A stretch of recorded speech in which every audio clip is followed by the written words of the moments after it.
Oh shit! Wait, I might be. Oh wait, no. Well, didn't you take like 100 injured players? Why do I have so many fucking quarterbacks?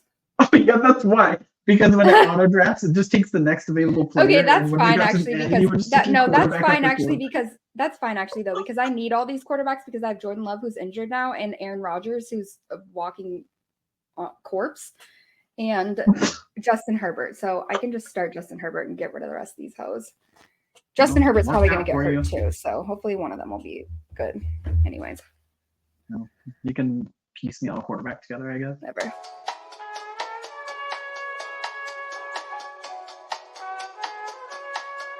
Going up.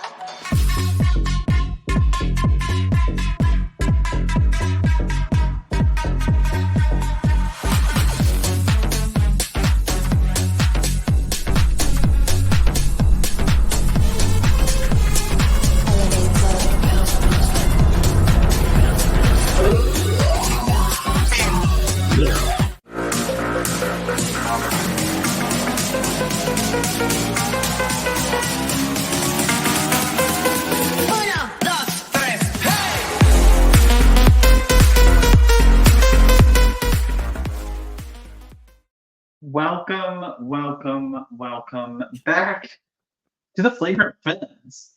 Your girlies took a little bit of an extended Olympic break, but we are finally officially back. Sorry about that. Apologies to those that missed us. We're here. We're still queer. I don't know. Either way, yeah, shout out to those of you who are tweeting at us and tweeting at Maddy and the pod account to get our butts in gear, and that's what we did. Here we are. So, like I said, I hope everyone enjoyed the Olympic break, the All-Star game, all that, the sweet gold medal that came with it for the women.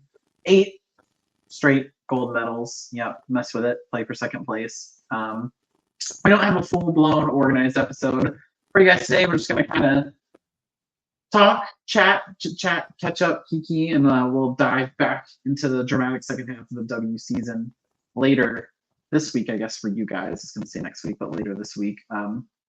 But yeah, we're just going to catch up on the drama. And speaking of drama, it would not be a Flagrant Femmes episode without the queen of Twitter drama.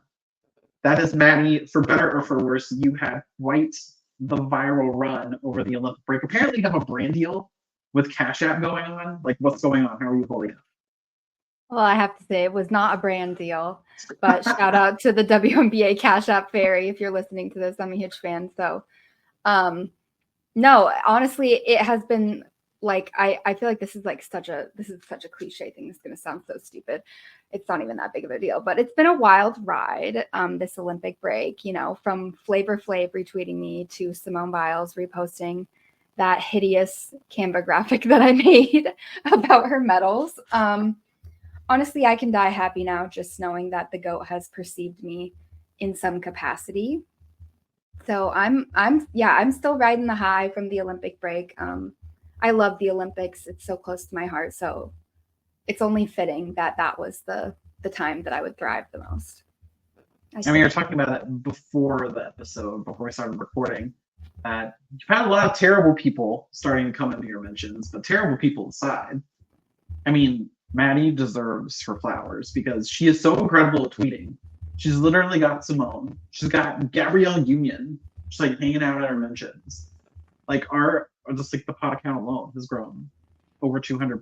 Just grassroots. This is just Maddy. This is just Maddy going to work.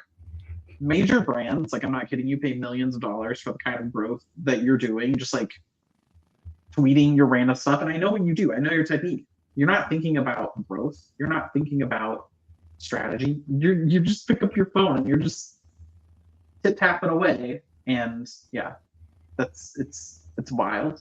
I am impressed. I do have to ask though, because you had I can't count them anymore. I was counting at first, but you've had so many viral tweets. Which one of them has been your favorite? Okay, so I actually went and looked in some of the tweets with more likes on it to see which one was going to be my favorite. And I think if I had to pick, okay, there's 2 that I can think of. The first one is when I tweeted Dawn Staley really said trans rights and then won a natty the next day. That's my goat for real. That tweet is just like always going to be iconic to me because that was an iconic moment. And also that was like one of my first tweets that like got blown up a little bit. And then the second one is I tweeted during the Olympics side-by-side screen grabs of Katie Ledecky in the pool, like way ahead of everybody, and Sydney McLaughlin-Lavroni way ahead of everybody in the 400-meter hurdles. And just basically said that I will never get tired of watching them dominate their respective races. And thankfully, the IOC wasn't on my ass sending me a DMCA copyright claim for that one. So yeah, those are some of my faves. Yeah, the Dawn Staley one was definitely a 10 out of 10. Icon shit always. But during the Olympics, you were just, whatever you were doing, whatever you tweeted, it worked. Every single one of them hit, and I was very impressed. So I've said it before, I'll say it again. I really do think you have a calling in social media that you may have just missed and found. So I don't know. I literally have a master's degree in social media, and Maddy just like runs laps around my growth strategy, and she's done it in like 6 weeks. So if anyone wants to pay me, yeah, I mean, this is a social media star right here who could be running your strategy. Hit me up. Yeah, so brand deals, social media strategists, Maddy will do it all. All right, we've got a lot to discuss. Let's get into it. Okay, so we're going to bounce back to the All-Star game. This is kind of old news for everybody, but Maddy was actually there. So, like, kind of feels like we should just go back and reminisce, you know, because I kind of think it might go down as one of the greatest, if not the greatest, All-Star weekend in league history. I get that, you know, I'm a little bit newer to the game. I wasn't around in the early days, but it seems like Phoenix just really went all out. Like a lot of my mutuals on Twitter, they went to the game and were flying into Phoenix. And, you know, in most places, like you'll be greeted by, you know, the average sign, but there were like actual representatives wearing WNBA apparel, interacting with fans who were flying into town. On top of that, W Live looked super expanded. It was super packed. It looked like rocking the whole time. So off the court, like it seemed like a huge success. So you were boots on the ground for both nights. Did Phoenix nail it? Like I thought they nailed it, like we do online. Well, it was my first All-Star experience, obviously, so I don't have anything to compare it to in terms of being there in person. But from my point of view, and I am a little biased, but it was a complete home run from my point of view. It felt like there were so many events. Downtown Phoenix was absolutely popping. It felt like there were fans everywhere. It was just there were so many different things that you could do with the WNBA Live. It was packed in the convention center. So yeah, I really couldn't have imagined the weekend going any better, other than the heat, obviously. And I also have to say, props to the Footprint Center. I was literally in the very last row of the arena for the game.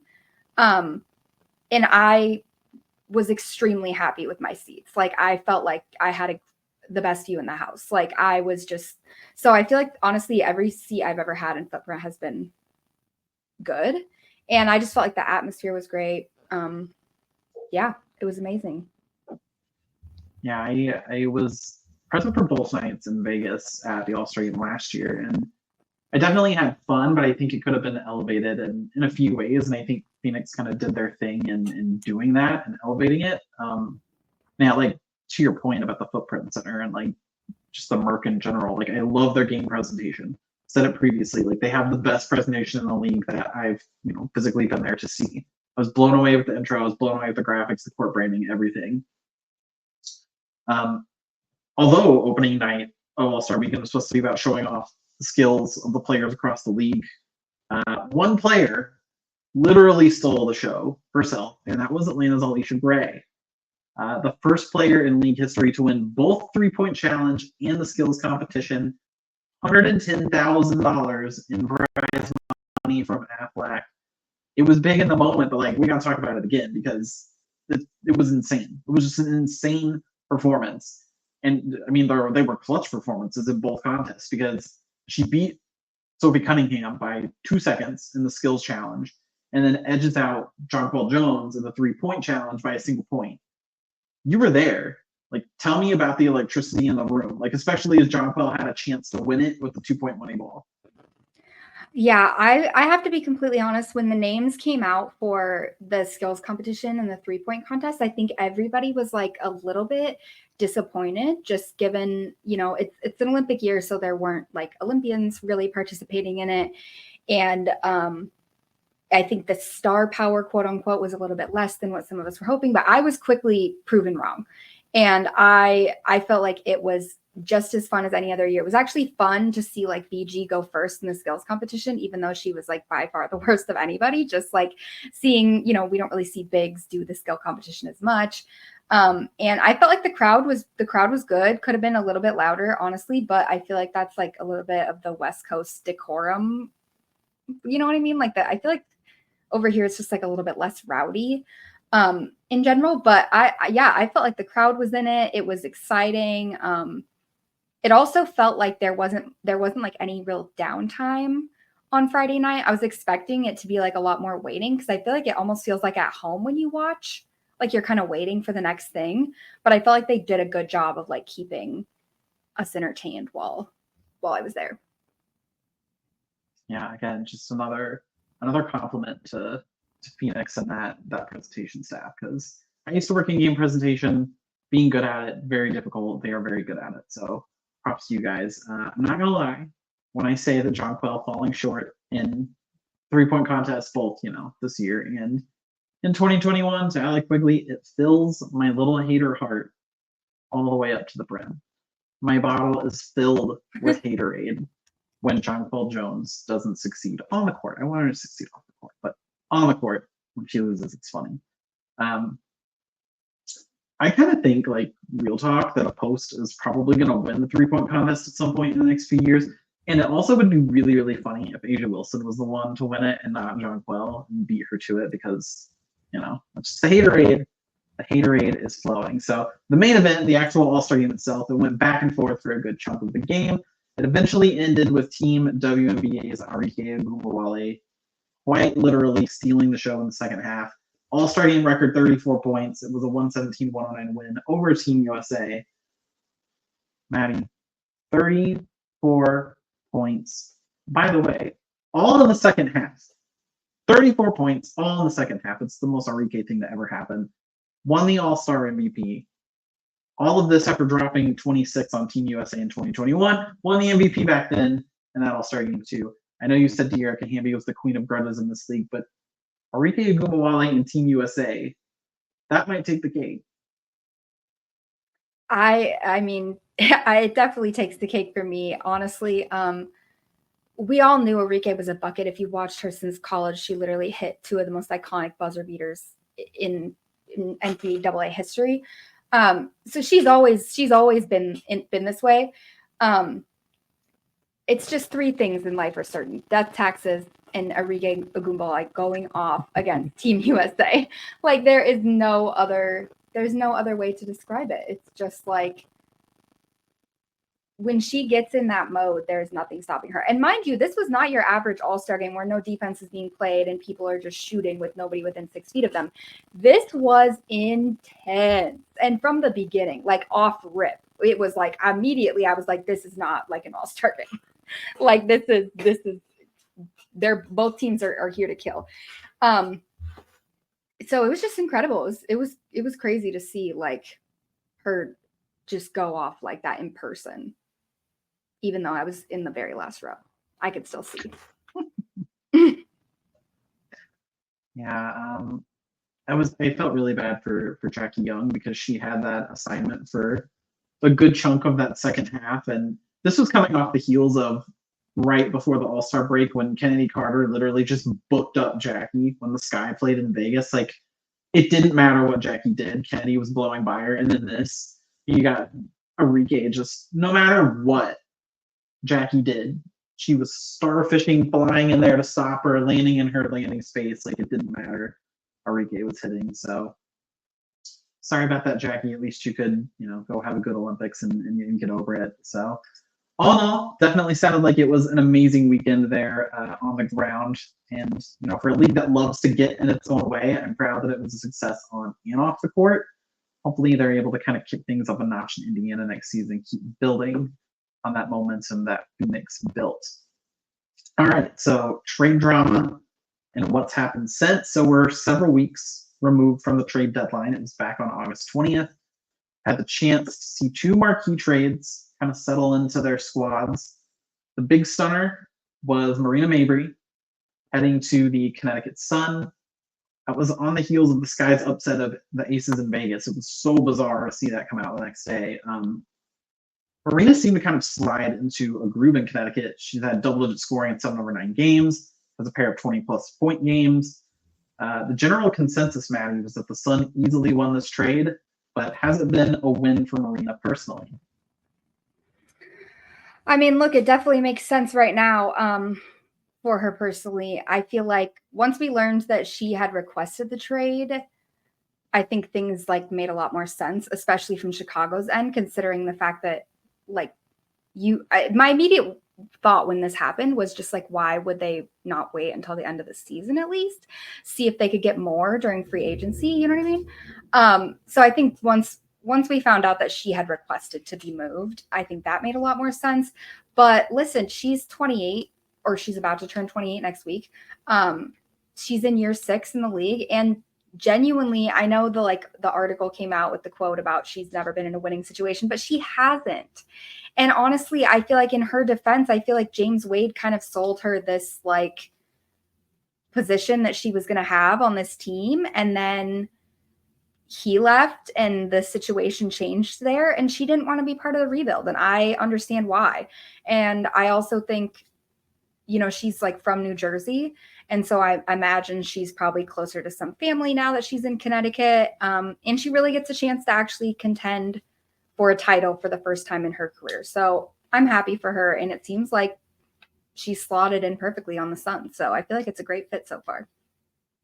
I know there's a lot of enemies the WNBA has, but James Wade might be enemy number one because he treated that whole trade like it was a video game. Like he was playing NBA 2K and just, I don't want to be dramatic and say left the Sky in ruins, but was not the best trade for the Sky, and definitely didn't put anybody in a good situation before just up and dipping. So shout out James Wade, what an idiot. On the flip side of this deal, the Sky acquired Rachel Banham and Mariah Jefferson in addition to a pick. So Rachel's been a little bit of a disaster. Offensively, has only scored in double digits twice and has 3 0-point performances, which I get it. You're moving to a different team. You got to kind of find your way, but Rachel Banham's game is kind of just shoot. So I don't know. I don't know what's going on with that. Considering Mo's coming off an injury, you can kind of give her grace. But man, I've been trying to think about it. It makes sense for Marina. It makes sense for Connecticut. What on earth were the Sky doing with this trade in terms of motive?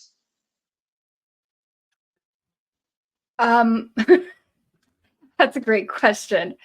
My only answer to that question is that they were concerned that Marina being there when she didn't want to be there would disrupt the locker room chemistry to a degree, or perhaps even that she would sit out maybe, or I don't know. I have to imagine that there was some concern that the consequences of them keeping Marina on the roster after she had requested to be moved would have been negative to the organization.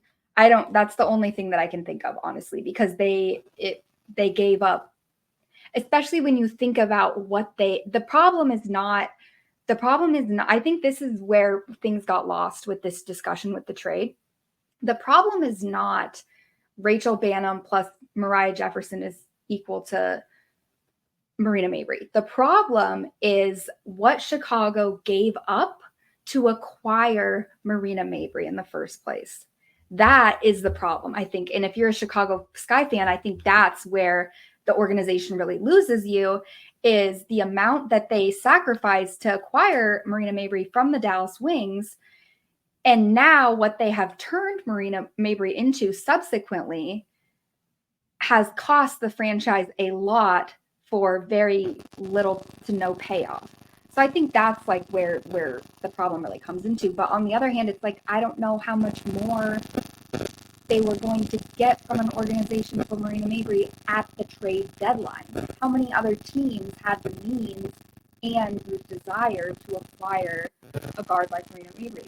So I don't know. I guess my stance on it is that I feel like Chicago's hands were tied to a degree. Like they felt that their hands were tied to a degree and they had to make the move that they made. And their decision is just to move on. We're in year one of a rebuild. We need shooters. And so we'll just, kind of make it work and figure out the rest later. Yeah, well, I guess the good news for Chicago is that they did get a pick back. They did get a first-round pick back out of that trade for Marina Mabrey. So they will have a pair of them, the 5 and 10 spots, in what should be another pretty loaded draft in 2025. They're well established inside, as we know now, so they're going to kind of potentially have a look at some high-end guards, depending on who's there. You've got some nice names like Sonia Citrone or Olivia Miles out of Notre Dame. You got Emily Ryan from Iowa State, Azzy Budd from UConn. You've got a potential little list of really nice guards. So I think the Sky can keep their heads up a little bit and move forward. I know you got screwed, but I think this is just a small consolation prize for a really bad situation. The other big-time trade that we saw was Myisha Hines-Allen heading to Minnesota from Washington. That was an exchange for Olivia Popa-Sika Kone and a 2026 second-round pick. The Mystics immediately waived Popa and kept Kone on the roster, probably just looking towards building in the future. We talked about how deep the Lynx are. Do you think this was the move that pushed them into serious contention for a title this year? The deepest team in the league somehow just got deeper. So if they weren't serious contenders before, I think they definitely are now. I mean, the one thing that you could say about the Lynx, and still can say to a degree, is they don't have many players on their roster who are the size of a quote-unquote true center. Like they have a lot of player, like Fee is like what, 6'2", 6'3". So they're kind of doing this like rim protection by committee situation, which works if you have a team that's as disciplined on defense as the Minnesota Lynx under Cheryl Reeve always are. So honestly, I think adding somebody like Myisha Hines-Allen, who's another player who I think is around 6'3", who's going to be part of that stack of rim protectors that they have, is going to pay huge dividends from them. I mean, 1 through 10, their players 1 through 10 are better than any other team in the league. I don't think that's really debatable. I think maybe New York Liberty fans are going to be mad to hear that, but it's scary. It's scary is what I'm trying to get at. It's scary to me personally. And I think everybody should be scared that they somehow acquired Myisha Hines-Allen. And now they're even better because of it. Yeah, I mean, I think you want to look at it in a vacuum. I mean, even the Commissioner's Cup is a good example of depth going up against supposed depth, and the depth in Minnesota won. And I really like what she brings in terms of being a role player on that team. She's tough. I've watched her mostly in the context of playing the Aces, and she just brings this like fearless energy to the floor. And I was shocked that she didn't see more minutes a couple of weeks ago when she made her debut for the Lynx against the Aces here in Vegas. And she came in and was like easily the strongest player on the floor. I mean, the Aces have not exactly been the Aces this year, so they're a little easier to push around. But I really think that her presence is going to be important, really in the playoffs, because games are going to get grittier, games are going to get chippier, and that's a really, really solid foul trouble rotation piece for like Bridger Carlton or Lana Smith. Like, this is a really good situation for the Lynx to be in, acquiring Myisha Hines-Allen. So I think the vision was a little bit clearer for the Mystics in this deal than it was for the Sky in the previous deal. They stashed a pick they previously gave away to Vegas. They opened up a decent bit of cap space. Now they have a team who's young and they're getting healthier, and it'll be put together through next season, at least most of it. So how do you like this trade for the Mystics coming from their perspective? I mean, I like it for the Mystics too. I think at this point, they're kind of on the tanking train. They've been dealt a bad hand with their injuries this year, and they're obviously in a rebuild as well.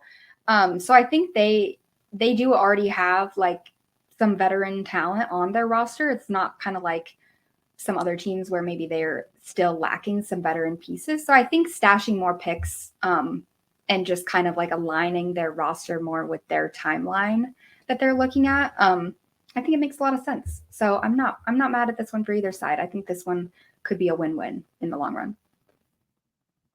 And I think at the end of the day, it's kind of just like a classic sports franchise move to dump cap and get picks. Like that's just the NHL. Yep. If anybody watches hockey, you see good players go all the time for just like a random third round pick. So I think it's just a good move for the Mystics to get something to look towards the future a little bit and clear some cap space in the process. So speaking of looking towards the future, we might have gotten a small glimpse into that future, and that future being a wild free agency season going into 2025.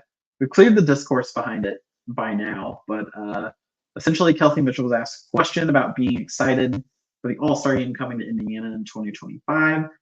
Didn't really give the most reassuring answer, but did give us an incredible meme with the face she made. I can't even make it. I can't even make the face. It was so unique and incredible. What do you make of her massive season for the Fever and kind of the implications behind being potentially one of, if not the top free agent available in the offseason? Well, for starters, I think Kelsey Mitchell has been one of the most underrated players this entire season. And she has been very underrated in terms of the Fever's success. She's averaging a career high in points per game, and she's shooting almost 50, 40, 90 splits, like 46, 40, 85. Playing next to Caitlin Clark has really unlocked another level for her. I think their skill sets actually really complement each other. So honestly, if I'm Indiana, I'm doing everything in my power to retain her and keep her and re-sign her, and I'm paying her whatever she wants.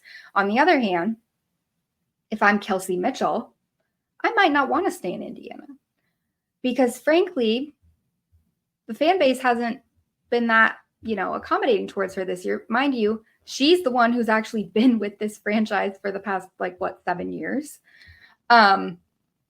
and has now brought them to their first playoff berth in that period, the first of her career. So I can understand why, from her perspective, she might say, I'm going to test the waters. I'm going to see if I'm going to go somewhere else. She's also creeping up in age in her career, and she might not view herself on the same timeline as Caitlin Clark and Aaliyah Boston. She might not want to be part of this rebuild that's still in year one. I mean, yes, they made the playoffs this year, but that doesn't mean they're skyrocketing to finals contention next year. So, I think there's just a lot that's up in the air.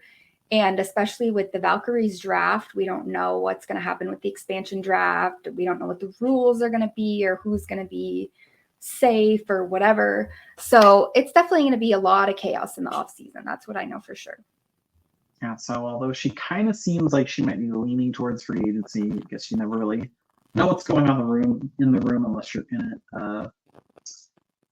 There's plenty of wretches that can be thrown in Kelsey's plans. As always is the case with the W, there's all sorts of weird rules, weird regulations, stuff that just does not make sense. So a couple of the scenarios. As we saw with Washington's Elena Delle Donne this past offseason, Fever will have the opportunity to core her, basically gives them exclusive negotiating rights. It's going to be feasible financially as well because Erica Wheeler's big contract is going to come off the books. I'm pretty sure that's like $200K in cap space that's just sitting on the bench. Another potential roadblock, as you mentioned, could be the expansion draft, which is kind of looming, and Golden State could have the opportunity to choose and core an unrestricted free agent from any team. We don't know the rules yet. We probably should know the rules considering it's supposedly a handful of months away, but this did happen in the last expansion draft in 2008. Atlanta acquired and poured Seattle's Betty Lennox. So, of course, she could just stay in Indiana as part of a core with Clark at Boston. But ultimately, Maddy, how do you see it shaking out? I mean, based purely on her reaction, I feel that it's likely that she will be in a different uniform next season. I could see her ending up somewhere like LA or even Chicago potentially. But honestly, you never know. She has been with the Fever her entire career, like I said. So it would be kind of sad to see her go in a sense, I think. But like you said, we really have no idea what rules are going to be imposed, what options are going to be available. So we'll see. I hope she just does whatever makes her happy. But I do think ultimately the Fever would regret it if they end up letting her walk. I will say that. Yeah, I think you're spot on with that. I really think you made the playoffs with what you got, and you really can only go up, I think, if you're Indiana. So I think letting a piece like Kelsey Mitchell walk would be incredibly stupid, because there's some good teams that probably are going to be able to afford her services that actually need them really badly. So I don't know. I guess we'll see if Kathy can just maybe put together like a little powwow. Let's circle back on the expansion draft rules and maybe get those out. It is September. It is going to be December, not long from now. All the moms are talking to their kids on the phone about how Christmas is coming. I can't believe Christmas is already almost here. So let's sort it out. Really. All right. So by now, I'm sure most folks are familiar with Stewie and Fisha's new off-season league, Unrivaled. They're starting to announce their roster of players. If you're not totally aware of it, basically this league was established to offer a domestic opportunity for some of the bigger W stars to play and get paid without the need to go overseas, like many of them have done in the past. Given the recently established prioritization rule by the WNBA, it's had an impact on several stars who preferred playing overseas this season. A couple of them have trickled in here in the back part of the season, but how amazing is it that a couple of the players themselves literally took matters into their own hands and created an off-season opportunity at home? I mean, I love it, and I am stoked to watch these games, especially given how stacked the rosters look already. I also love that they said the guaranteed salaries are going to be competitive with what they would be receiving in the WNBA or overseas. So I'm just super excited about the whole thing, and I think it's really cool. They put out a video that basically showed with like fancy charts how this if you play in the WNBA and Unrivaled, then your like full season, you have more off days than like most other major pro sports, like the NWSL even. So I thought that was really cool, just showing how, I mean, it's really hard on the athletes who go overseas. Like they're not going overseas just for fun. Like they're going overseas because they have to go overseas most of the time to feed their family and to take care of their family, because the WNBA salary for 3-4 months in the summer or whatever is not cutting it. And so I think this is a great to just make a domestic league so the players don't have to go overseas, especially after situations like with what happened with BG. I think it makes a ton of sense. It's kind of sad in a sense that the players had to make this league on their own, like they had to do this, but I also think it's a huge benefit because they can make it for the players. Like they can include everything they want. They can include all the pregnancy protections, all of the family, childcare, they can do all of that. Whatever they want, they can do all that. So I love it.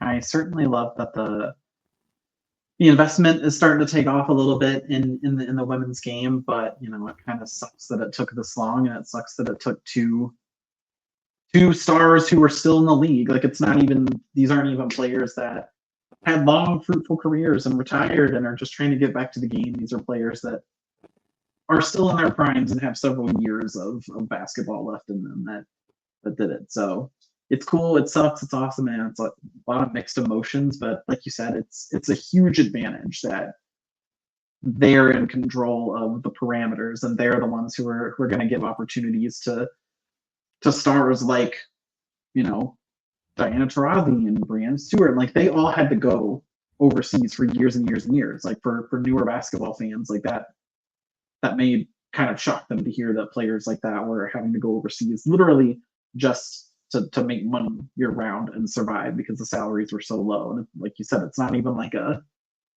these aren't fringe roster players that are just going over there to try and develop and get more playing time to succeed in the W. These were big time stars that were playing basically year round just to survive. So as for the players, they touted during the initial announcement of the league that they would be selecting 30 of the best stars in women's basketball. They have 100% delivered on that so far. They have announced some serious star power. So they've announced 19 players of the 30. Who are some of the big highlights for you that you're pumped about? Well, honestly, there hasn't been a single announcement that has disappointed me so far. So I will say that I'm excited for everyone. But obviously, I have a little bias towards players like Jewel and Skylar.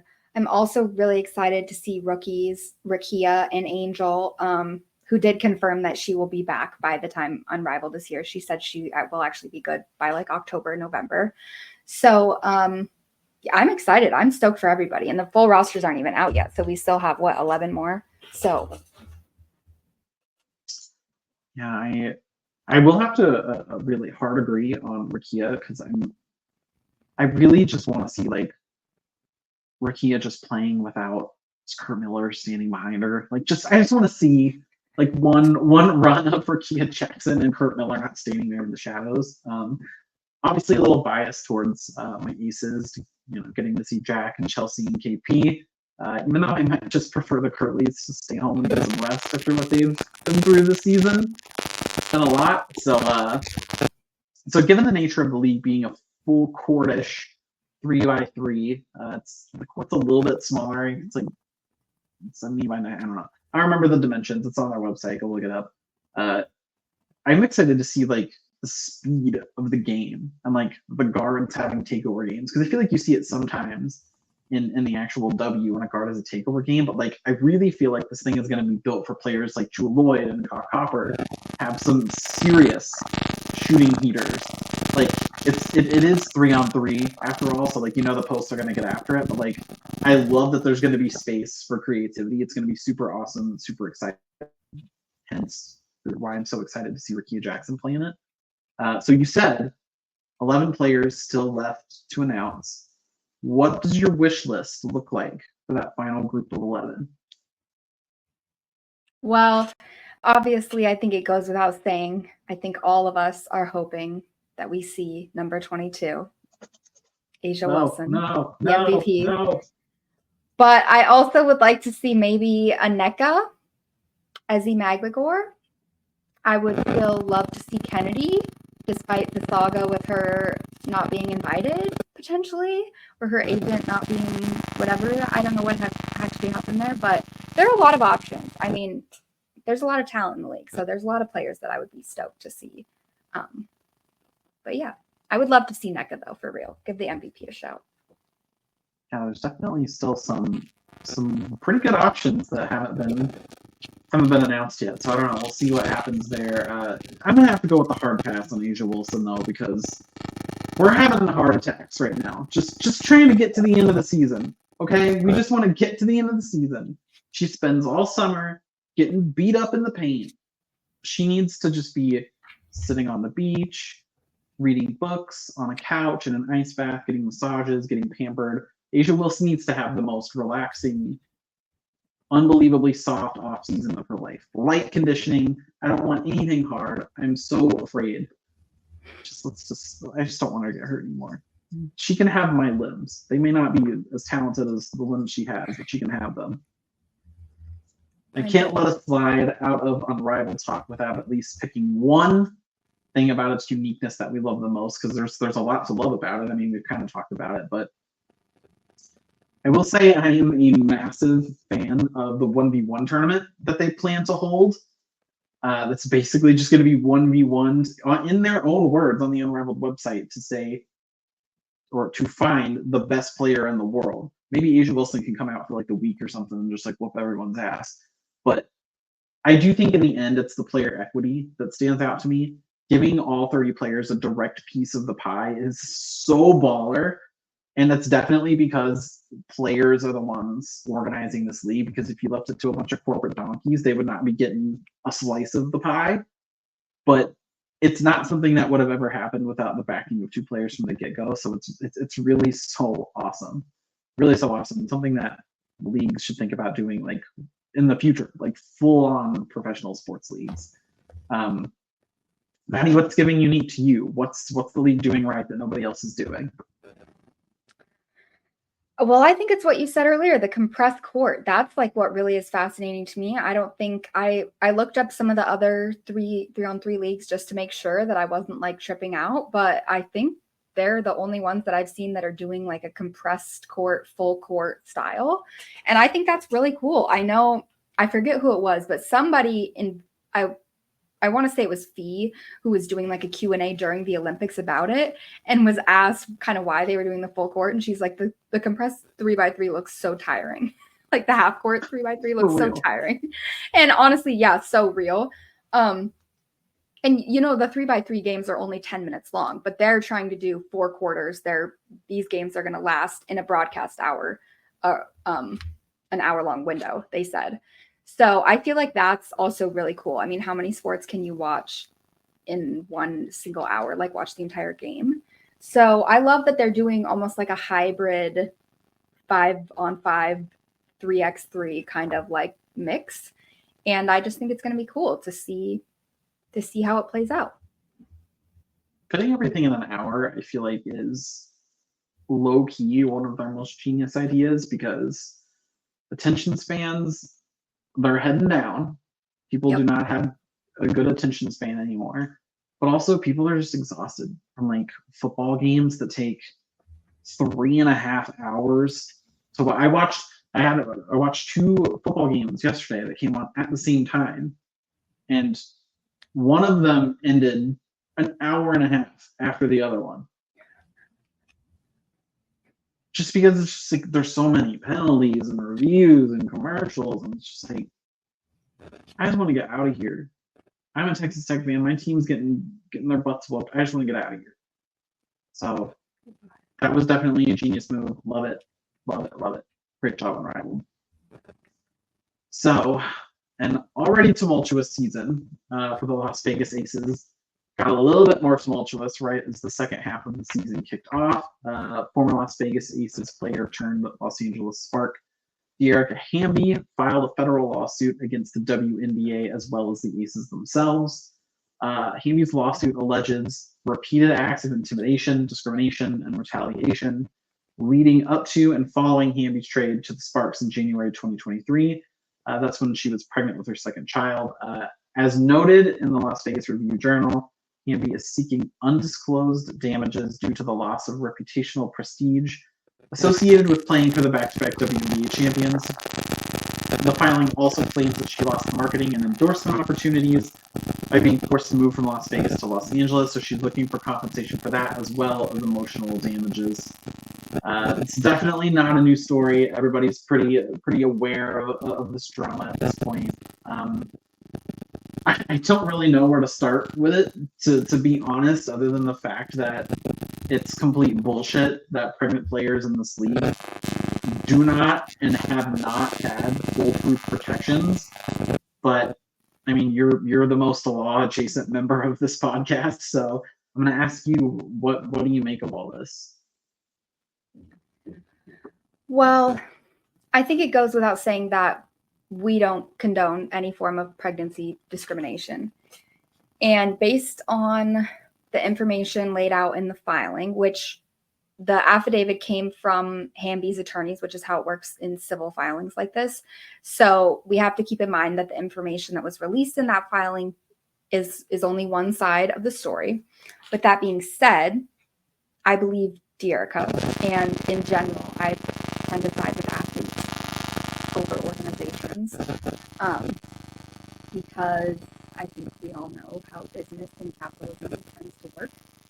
And so at the end of the day, I guess where I stand on it is I think it hasn't been adjudicated yet, and we don't know all the facts. It's likely that we never will know all the facts, because if I had to guess, I would say probably it still will end up being settled. And I think she deserves whatever compensation she gets. And I hope that this leads to better protections for players in the league in the future, and that future players don't have to go through the experiences that what she went through, because what is outlined in the affidavit is some pretty despicable stuff, honestly.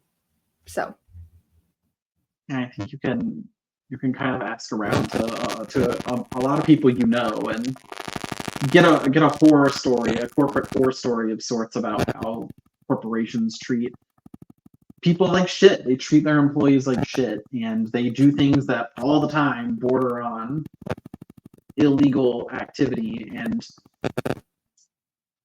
I just can't stop thinking about how I'm just so frustrated with the league for putting De'Erica in this position to begin with.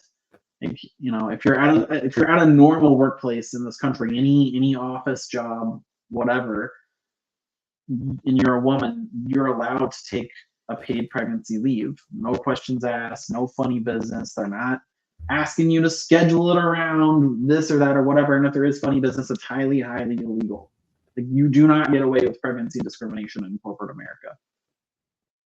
So I'm just confused on how we wound up in a situation where a professional sports league built for, geared towards, literally for women, is completely and utterly unprepared to take care of its pregnant players. And that's not the first time, is it?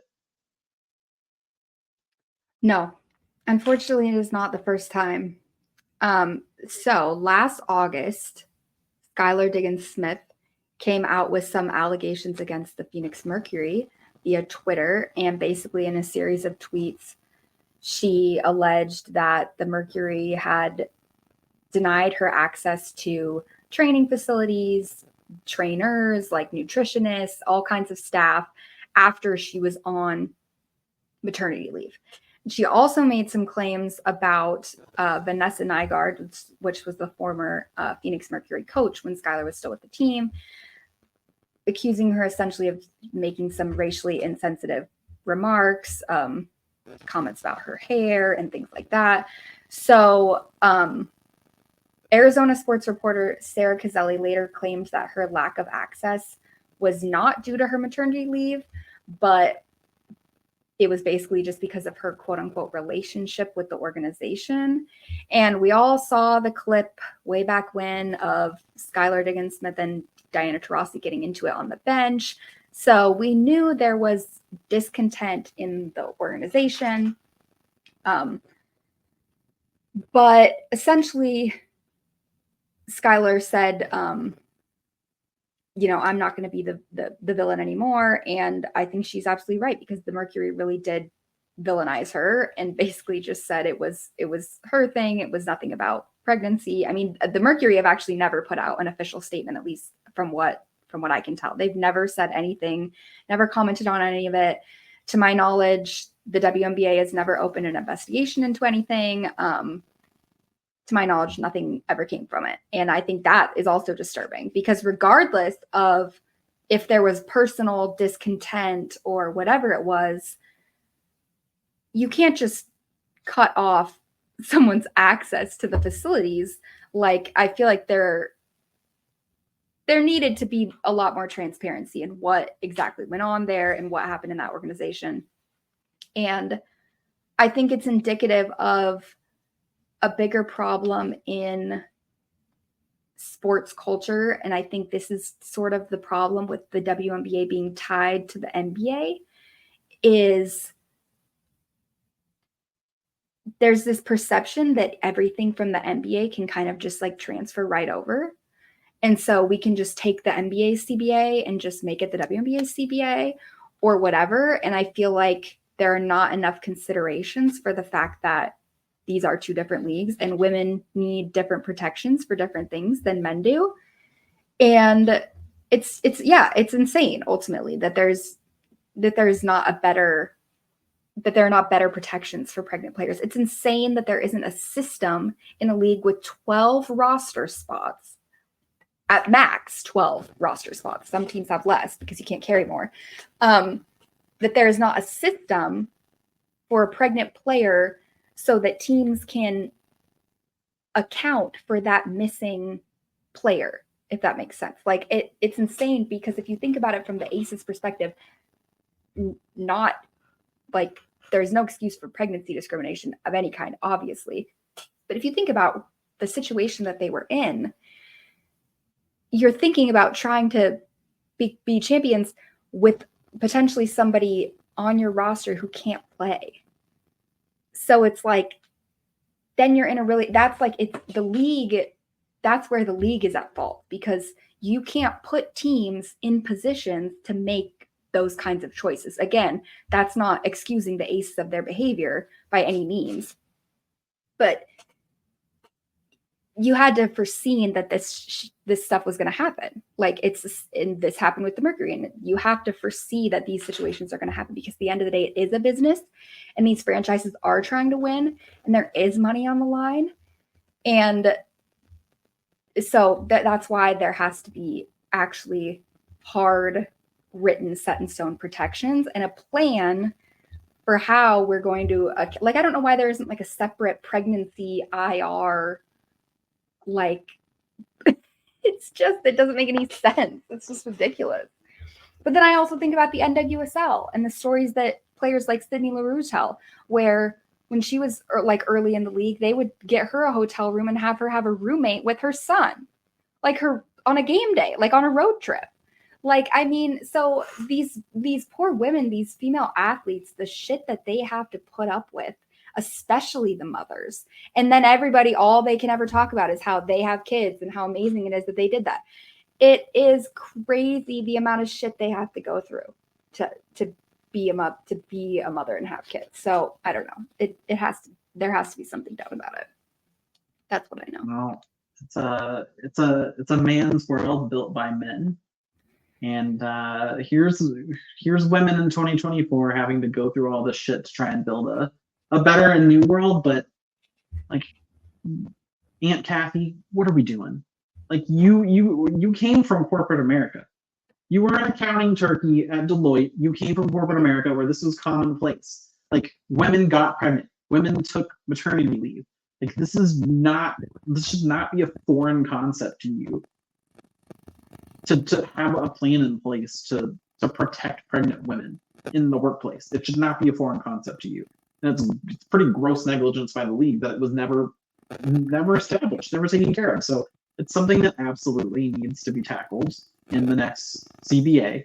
It should probably be a top priority. I know there's a lot of other stuff that's going on in terms of salary and TV and yada yada, but like, this is something that needs to be taken care of for real, because not having built-in protections for your players emboldens teams and their staff to be assholes about pregnancies and treat them as a disruption and not a celebration.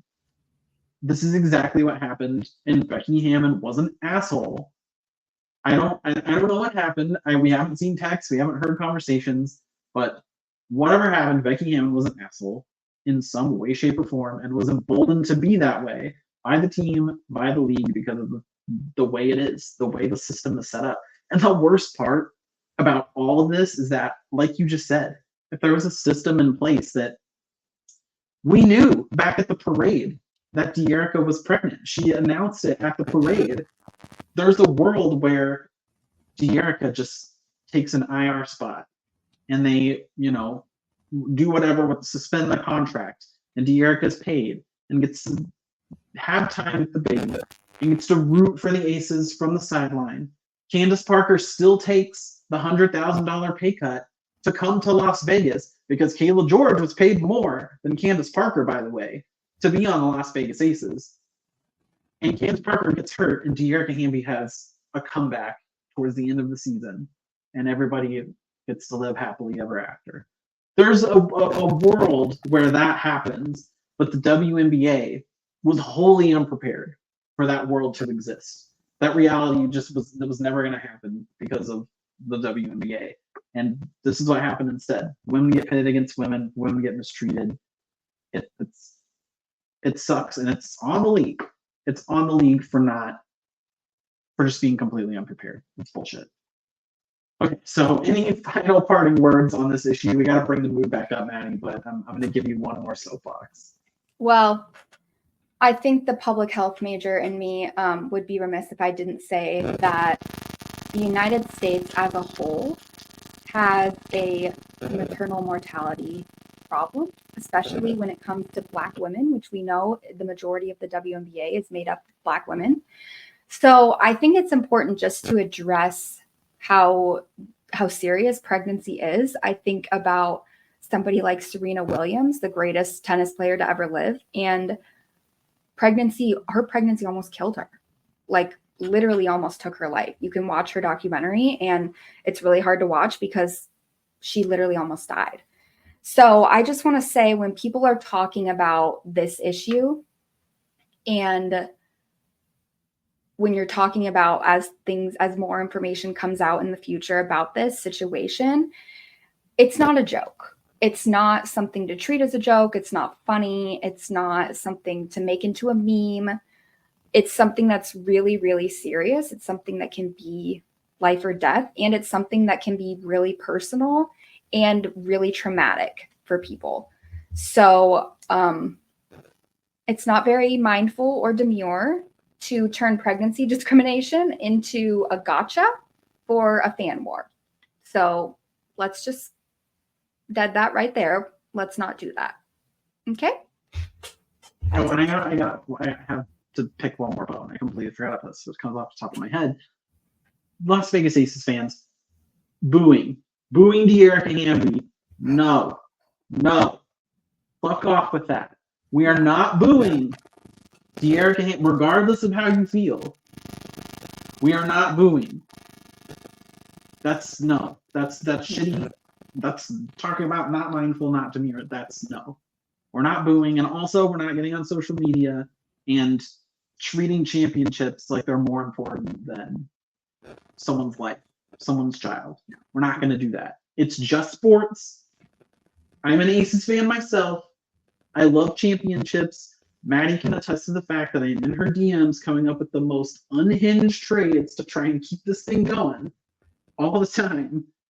But it's not that deep. It is a sport. We have won twice. People matter more than championships. It's the same way that corporate companies value money over people. It's the same attitude. We don't do that. It's not cool.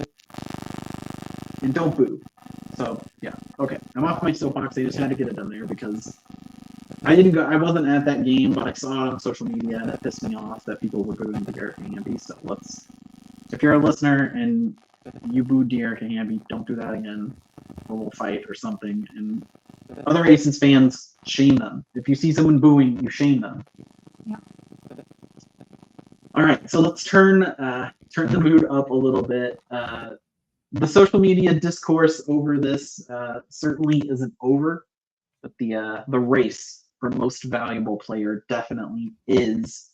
Every social media pundit, every WNBA media writer, broadcaster, everyone has moved the discussion from will Asia Wilson win the MVP award to will she win it unanimously. Even our noted enemy, Rebecca Lobo, is singing the praises of Wilson weeks out from the end of the season. So we know there's no debate left, man. It's done. It's dusted. It's over. But do you think Asia Wilson can become only the second ever unanimous WNBA MVP winner? Well, Rebecca Lobo herself announced today that there were going to be 60 voters this year. So unfortunately, I think just statistically speaking, it's unlikely that we will be getting a unanimous MVP this year. Although honestly, if anyone has a case to be unanimous MVP, I think it's her. She is having truly one of the best individual seasons in basketball history. Men's, women's, college, professional, AAU, whatever you want to say. She is up there in the upper echelon of single season historic performances. What she has done night in and night out on both ends of the floor is absolutely dominate to a level that I honestly don't know if we've ever seen before. Like, literally, think about peak LeBron. Think about whoever you're thinking about. She's right there. I'm telling you. So I'm going to be pissed if it's not unanimous. I don't know that it will be, just because, like, Rebecca Lobo, when it was like, oh, it's going to be 60 voters, so will it be unanimous? Kind of felt like she was teasing that she's going to do something funny again this year. But I don't know. 60 is just a lot. Like, I feel like, and we don't even know who they are. So I feel like some loser is just going to throw a stray vote.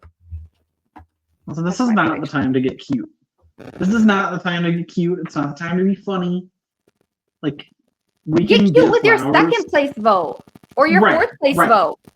There's fun to be had down ballot right now. Like, you can hash out debates down ballot, but I mean, obviously there's flowers to dole out. Like, Napisa Collier is having an incredible season, but like, it's Nafisa's here and Asia's off the screen. She's way up here. You can't see her. Like, that's how far apart they are the season. Like, it's not a debate. It's not close. So like, if you're not voting Asia in first place, you're doing it out of spite. You're doing it because you don't like Asia Wilson, or you don't like the Las Vegas Aces, or whatever your bias is. You're doing it because of that. So just know, if she's not unanimous, we're gonna go on the hunt again. We're gonna try and find you, and you should be published, so we know who you are. Like all the other leagues that publish their award voting lists. I don't get it. WNBA needs to fix it, but I know the Aces have been a little bit of a letdown overall this season compared to what they have done. But like you said, like, without what Asia has done this year, there's possibly a world where the Aces are missing the playoffs. Like, she has carried this team on numerous nights almost by herself. Like, she usually has a sidekick that's there helping. Whether it's Jackie or Kelsey or Chelsea, it's kind of been a rotating door of whoever's the sidekick that night. But Asia Wilson, you can see it in the nights when they go stagnant and they lose. She's putting up 31 and 17. It doesn't matter who they're playing, what they're doing, what the score is, how it ends. Like, Asia carried a load and probably doubled, if not tripled, whoever's behind her next in scoring. So it's been a remarkable season. One of the best of her career, and it may not even end in a three-peat. But that is how good she's been by herself. Just next level. She has carried this Aces team all the way to fourth place. Like, they were down bad, and she has done a lot of carrying. So I'll move off of the Asia Wilson hype. I'm a homer for my team, unlike certain WNBA beat writers. Speaking of remarkable, can you tell me exactly why the award went back up for debate over 2 average games that Asia had a few weeks ago? I know we were trying to avoid discourse, and it's still a little bit on social media, but I think some people deserve to be called out, honestly. Lord, we will never know peace. First, there was this stop padding narrative that I'm pretty sure arose after this Phoenix Mercury game that the Aces won by 18 points. Asia played her season average 34 minutes.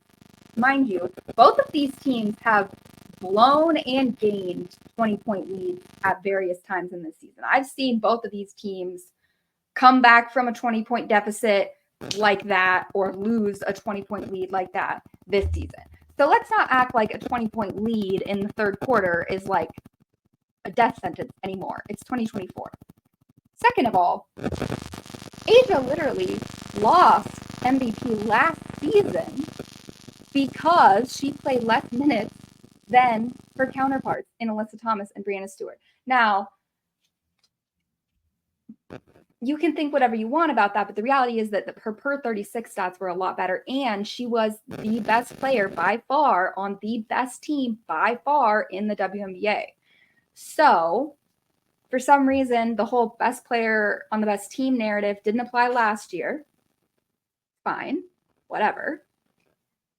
Brianna Stewart had better raw stats, so let's go with that. Asia has better raw stats than everyone this year. So what now? I don't know what to tell you. you can prop up your team. I get like you want to ride for your people. There are a lot of other awards that are up for debate. There are a lot of other awards that you can push your narratives for. There any other year, for the most part, MVP is like up for debate. Last year, especially, there were 3 candidates, obviously, who were right there in the race. This is not a race at all. Any other year, any other award, we can have our conversations, we can have our debates. This one's over. And at this point, the narratives are getting delusional because they have to be, because that's the only way you're going to make an argument, because there's no non-delusional way to argue that she should not be the MVP. So I'm kind of just tired of hearing about it at this point. Yeah, I don't know why y'all did it. I mean, I know why the Caitlyn fans did it. Like, they just learned what basketball is, and they pronounce Asia's name a jaw. Like, it's a whole thing. But the Nafisa stands, like, have some shame. Have some shame. Like Maddy just said, you can stand your fave, and you can also not be delusional. These are not the Barbs. This is not Nicki Minaj. We're not Swifties here. It's not Taylor Swift. Like, Fee's had an incredible season. Like we just talked about it, how she's had a great year. But Asia was supernova. Asia is way, way up in the stratosphere. I don't know what to tell you. I don't know what to tell you other than, like, I'm sorry. She had a great year, but somebody else is having a great year, and it's not up for debate. It's over. It's done. It's over. I do feel like, though, we need to flame the Caitlyn stands a little bit, though, because I saw a screenshot that you posted earlier, and some fool said CC might just win MVP if Asia sits out the rest of the season.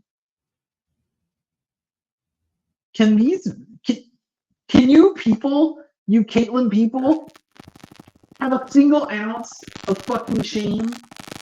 Like, holy shit, man. This was under a post, mind you, of Asia wearing a boot. So, like, yeah, it's just disgusting behavior. I don't understand. Sharing an injury of another player is just, like, really, really reprehensible. Especially because I feel like that's just honestly a loser mentality at the end of the day. Like, beyond it being morally kind of questionable, it's just loser behavior. Oh, you want Asia to be hurt so CC can win a fraudulent MVP? Like, that is embarrassing. That would have the biggest asterisk of all time if that were to happen. 100%. Which it never will, by the way. Let's just be very clear about that. Let me make that very clear. Caitlyn Clark is not going to be your 2024 MVP. I'm so sorry to break that to you. But if you're hearing it from me first, I'm sorry. It's just not going to happen. But even if it was, like, yeah, you want her to. I mean, even Caitlyn herself wouldn't want to win MVP just because Asia Wilson got hurt. Like, y'all are gross. It's gross behavior. Ew. It's embarrassing. That's all I have to say about that. I just don't understand why, like, your move is like, oh yeah, well, Angel's hurt now, so we locked up rookie. Why is that your first thought? Why is your first thought to, like, not just be like, shit, like, we lost a really great player. Like, we lost somebody that was going to get to potentially play in the playoffs for the first time, and, like, it's an awesome storyline. Like, you're not a real women's basketball fan if your first thought is to be like, I'm preying on the downfall of all these other people just so my player that I stand can have a marginally better year. It's gross. Yeah, you're definitely not a real basketball fan if that's how you move. It's weird. It's gross. We see you. We don't like you. You get away. Okay, so we can't officially sign off of this pod. We have been yapping. We are over an hour. I thought it was going to be way faster than that. We just love to talk. I'm sorry. Hope you guys enjoyed listening to it, because we will give it to you. Anyways, we can't sign off without checking in on what has become a hot race for the final playoff spot. I don't know if I'm going to group you with the we, because I definitely declared the dream dead in Atlanta. They got healthier. They got hotter. The Mystics kind of followed suit with the return of Brittany Simmons and Shakira Austin, and even Dallas got involved for a second with Sabali and Segrist coming back after the Olympic break. So it was interesting for a second for Dallas. They officially have fallen out. They lost to Chicago. It's Sunday, so earlier today they lost to Chicago. And they fell out of the playoff sweepstakes. However, they fell into the Paige Becker sweepstakes. So if you're a Dallas fan, that's a place you probably want to be. As it stands, the Sky are currently sitting in the final playoff spot. They are destined for a matchup with League Best New York. Before we dig into the various scenarios, Maddy, I feel like I need to ask, which of the teams who are in the playoff hunt right now do you think could pose the most problems for the Liberty? I think now that Angel has unfortunately gone down with injury, I'm going to say actually Atlanta. Tina Charles down low to bother Jonquel. Ryan has been on a super hot streak lately with those 3 straight 30-point games, not to mention 3-point contest and skills competition winner, Alicia Gray. So I could see them giving the Liberty some trouble. And that's like a scrappy, I mean, you don't want to be in a close game late with the Atlanta Dream because they have a lot of weapons. I say that as they just lost in OT today, but whatever. No, but I mean, you're right. They're a team that has a lot of talent and a lot of good players, and it's just been more about like what's Ian Taylor Loft doing? Why are we not putting this together? What are we doing? Like you've got a team that can do good things and can win. It just wasn't happening, but finally it's starting to happen. But we'll get to the Dream in a minute, their personal scenario. But we'll start with Chicago. We'll start with the Sky. They're on a little bit of a slide of their own. Obviously, the Mabry trade happened, and you lost Angel Reese to a season-ending wrist injury. They currently have a 1-game lead over Atlanta for the 8th seed. And they're coming off a wire win against Dallas. They pretty much took off, never really looked back. It was obviously a pivotal matchup for both teams, considering the Wings were fighting for their playoff lives. Sky are still fighting for theirs. As we mentioned, Dallas ultimately saw their hopes come to an end to make it to the playoffs. Chicago has 2 major road battles with Sun and the Lynx, so 2 top-end teams. You have another with Phoenix, a playoff team, and you have 2 desperate squads in this race, Washington and Atlanta. Where do you think the Sky land when this is all said and done? Well, I'm concerned for the Sky because, as you've stated, that schedule is not for the week. And I think they're really going to be missing Angel Reese's rebounding, obviously. But after the way they trounced the Wings today, I don't know. I mean, they definitely still have a chance. They have a lot of talent on their roster, too. And if there's one thing I know about a spoon-coached team, it's that they're not going to lack in effort. So, you never know. Yeah. I mean, speaking of the Mystics, they have joined Atlanta, like we said, and applying some serious pressure to Chicago here in the final weeks of the season. They won 5 of their last 7. They're closing in on the 8th seed. I believe it was a game earlier today. I think it's 2 now, 2 games of the 8th seed. Washington, I think of all of the teams, probably have the most control of their own destiny. They have 5 games left. 3 of them are against Chicago and Atlanta. And they also have to play the Liberty and Indiana. So given what 3 games that can really swing in their direction, do you think the Mystics have a miraculous run in them? I'm going to be honest, I don't think so. And here's why. I don't know that it would be in their best interest to do so. So the Mystics, with their record last year was 19-21, they have a really good chance to potentially get that number 1 pick. I know they have 2 lottery picks right now, I think, because they have the Dreams draft pick, they have the Dreams first round pick. So I think with them kind of being in a rebuild, year 1 of a rebuild, I don't know if it's really worth it for them to make the playoffs and get booted in the first round. For Chicago, I think, they're kind of in almost like because of the way that the Mystics had so much injury this season, I guess it just feels to me at least like the Chicago are better poised to actually like make the playoffs and kind of like want to make the playoffs more. Whereas the Mystics have kind of been like floating between this. I mean, they started the season horrifically. So for them to make the playoffs would be miraculous, but then at the same time, it's like, okay, but if you miss out on the chance to get Paige Beckers because of it, is that really worth it? I don't know. Or Kiki, because, you know, the first and second pick is like kind of a coin flip this year. Anyway, I don't know.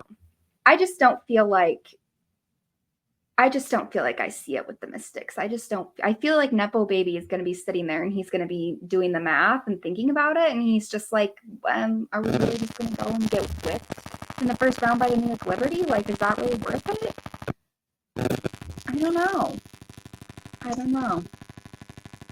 Well, I just don't see it. Maybe that's rude. Mystics fans are going to come for me and be like, we're trying, but I don't know. They're going to come and show me and they're going to steal that spot now. I mean, it is a true fact that, you know, the Mystics, obviously you talked about earlier how the Mystics are kind of building towards a future a little bit. I mean, obviously you would want to get a pick like that, you know, potentially a really high-end pick like Paige or even Kiki, but you also have to kind of think about what you have too. You have a Steph Dolson that's had a little bit of a career revolution, and Shakira Austin who's dealing with injury issues, and you know, Brittany Sykes, another guard you've had with injury issues, but you've had the breakout of Julie Van Loo or Van Lo if you watch the Olympics. Like, it's Emily Ainsler's having an incredible renaissance as well. Like, it's such a bizarre situation in Washington that, like, I don't know if I can even make up my mind of what I wanted to do. The Misfits.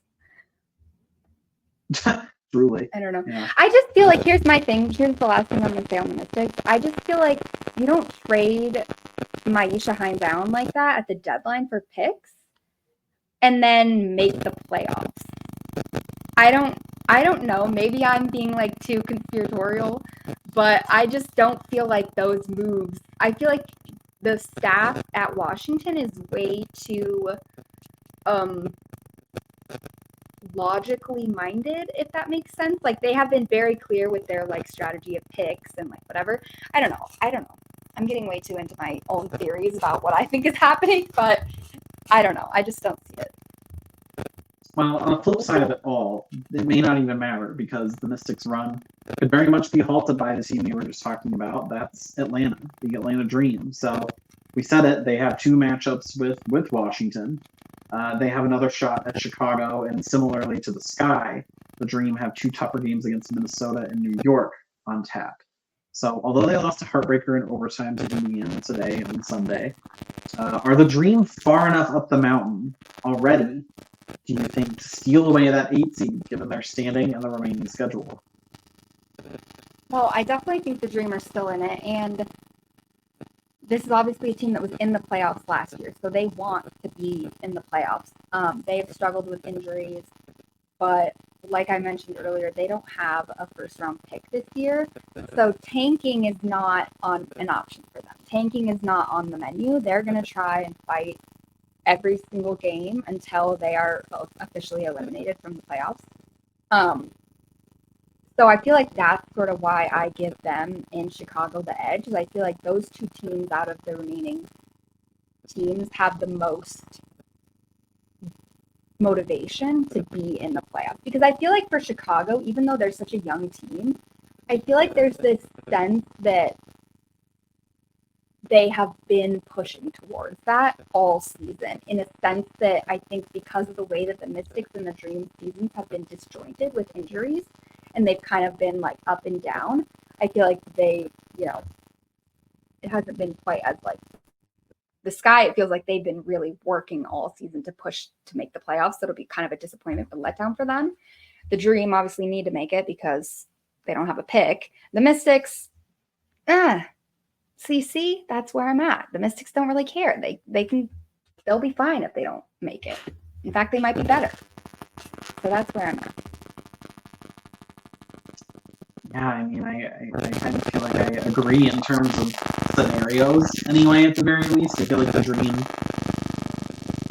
I think Tanisha Wright probably potentially coaching for a job at this point. Like you could make an argument that she's coaching for her job. The Dream as a franchise, I think we've talked about it earlier on in the season that you have players that very well could just walk out of there the second their contracts are done because they don't see a future, they don't see anything. So I think there's got to be some level of motivation with the Dream that is beyond what the other teams are potentially offering. Obviously, Chicago, I think, is a great story, and obviously it's been a great storyline to watch them push for the playoffs, but just given injuries and everything else, like you just don't know what they're thinking. But the Dream, I feel like of all these teams, you're right, are in a position with the talent, with the culture that needs it, with the coaching that needs it. So I don't know. I definitely agree with your assessment on where they all stand. So I gave you the schedules. We've talked about the hypotheticals. I'm going to put you right on the spot, and I'm going to ask you, who makes it? Who is the team that prevails amidst the grueling competitive race for that final coveted playoff spot? I feel conflicted. I feel like I'm being biased by today's outcomes because Atlanta lost and the Sky had that like really big win against Dallas. But I'm going to give it to Chicago and say that they hold on to the 8th seed and they keep that spot. And yeah, that's what I'm going to say. But I will say that there's a game between the second to last game for Chicago and Atlanta on September 17th could end up being a banger. That could be literally for a playoff spot. Chicago leads the head-to-head 2-1. So that, I mean, if it's those two teams fighting for a team, that is going to be must-watch TV. Yeah, that's, Kennedy Carter versus Ryan Howard. Give it to me, baby. Give it to me. If you were a basketball fan of any sorts, that's when you're going to watch purely for the drama and the intensity of it is going to be through the roof. Because if they split, I think it comes down to like whoever has the better record against 500 teams or better. I honestly have no idea. I tried to look it up on the WNBA website. I couldn't figure out who it was. So it would be fun to see the split, but it's also there's just going to be so much on the line that it's going to be a great game. For the T, I honestly would love to see the Mystics just like win out and make things silly just for the sake of it. But I think I'm going to go with Atlanta. I think the Dream are starting to click. I think they've got the juice to go like 3-2 at worst in the season, and I can see them even stealing one from the Liberty. If that's the last game of the year, the Libs might want to rest. They might want to take it easy and let the bench play. And Atlanta's they just want to win. This is one of those scenarios where coaches talk about the playoffs don't start at the end of September. The playoffs are now. So I don't know. I think the Dreamer are going to be more motivated than the Sky, but Sky also have Kennedy Carter. Sky have Camila Carter, so the Sky have Kayla Onyenwere, who's just out of nowhere balling out. Lindsay Allen, like they've really gotten the most out of players that I was just like, what? Who? Like, I don't know. I'm definitely impressed with what Teaspoon has accomplished, and I think it is probably going to be a 2-team race to the end, and it's definitely going to be a lot of fun to watch. So it's going to have a similar vibe to soccer. If people are soccer fans and you get to the decision day and everybody's kind of fighting to not be relegated, like this is kind of what that's going to be, just in terms of like getting the last playoff spot. So every game, the final 5, you're going to want to watch just to keep up with what happens. So there it is. Here we are. We went into the Olympic break with all kinds of drama. We're right back in the thick of it on the other side of the break. Discourse, drama, incredible basketball. It's all happening. Like I said at the beginning of the episode, shout out to all of our listeners. Shout out to jumping back in with us as we head towards the playoffs. We love you guys. Appreciate you guys, especially being patient as we pick the pod back up and pick ourselves back up. That was just part of it. So, Maddy, do you have any final thoughts for the people? Well, I couldn't get through this entire podcast without saying shout out to the absolutely legendary Alex Morgan. Yeah. I always like to say Alex Morgan is the reason I'm a lesbian.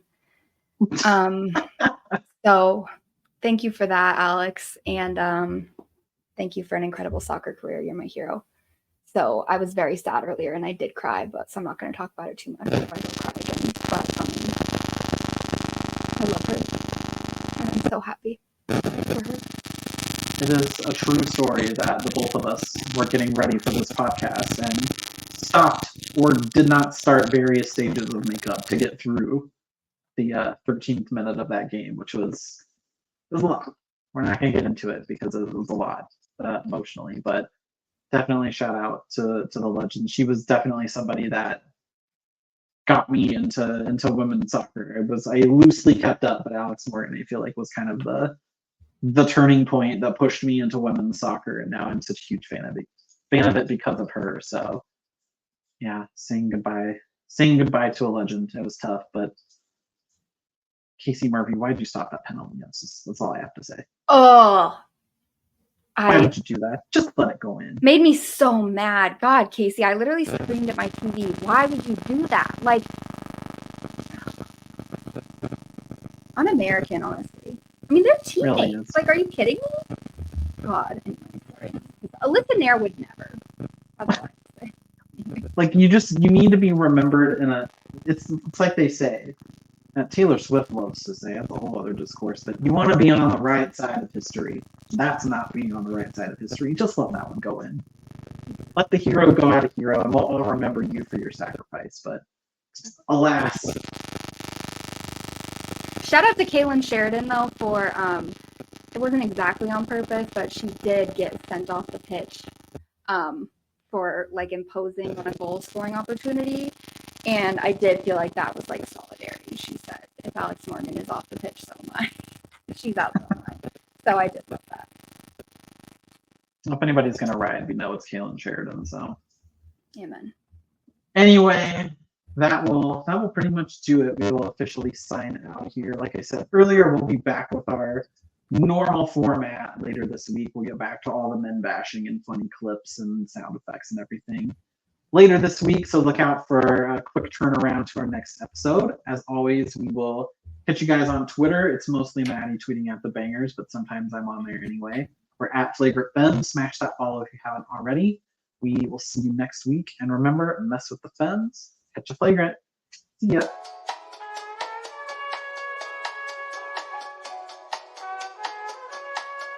Going up.